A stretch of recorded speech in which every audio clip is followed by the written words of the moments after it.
Diyan po tayo galing kanina, sa kaliwa ko, na may barangay hall. Tapos dito po ang property. Puntahan po natin. Ito po yung binabanggit yung bakanting lote na malaki. Ayan po. Nandito lang po yung property sa kaliwa ko. Puntahan po natin para makita po ninyo yung daan. Ito po yung kanto na papasukan. Kasya po ang 4 wheels dyan. Doon po tayo dediretso sa dulo. Tapos kaliwa. Tara po, silipin po natin.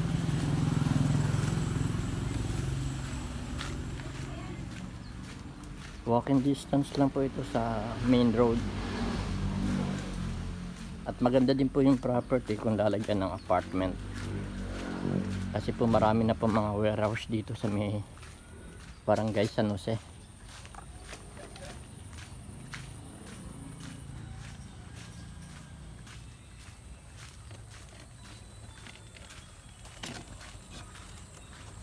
Hindi pa lang po siya cemented road, pero pag nasimentohan po ito, maganda po ito.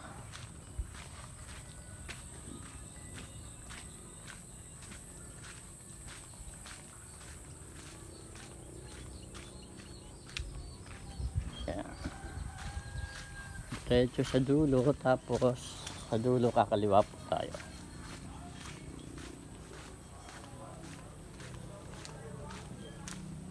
Dito po ang kaliwa. Dun po sa may coaching asul, kakanan po tayo.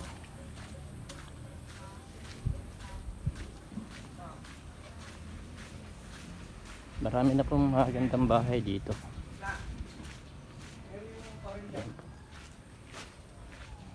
Maganda na rin po yung bahay.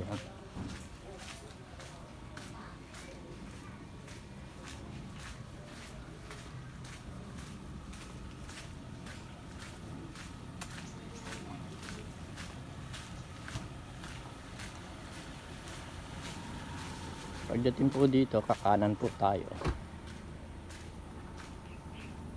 Ayan po.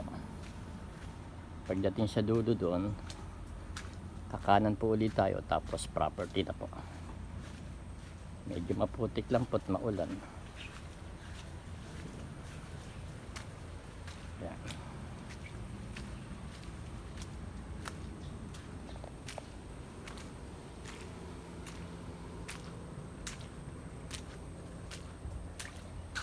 Pasok po ang 4 wheels dito, tsaka L-truck, kasi nagpabakod si owner ng pader.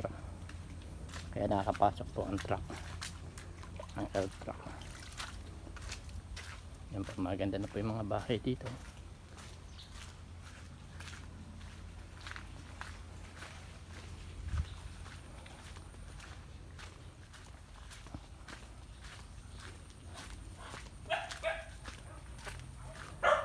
Pagdating po dito sa dulo, kakanan po ulit tayo. Dead end po yan dito, kanan po. Tapos ang tumbok property na.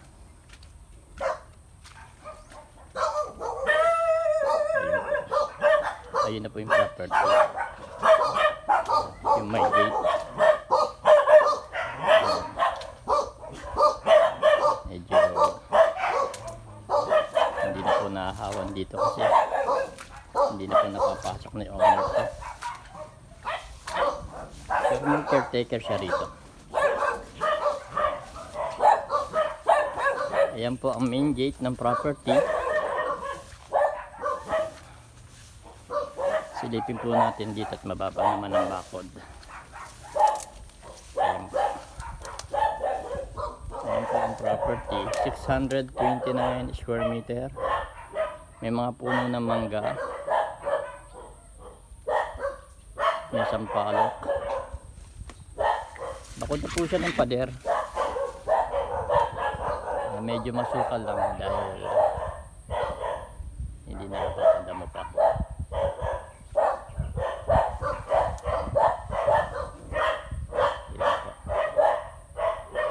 Madali naman po ipalinis to ni owner.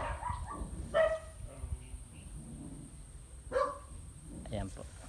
May steel gate na, bakod na siya. Hahawanin na lang. Ayan po. po ang labasan.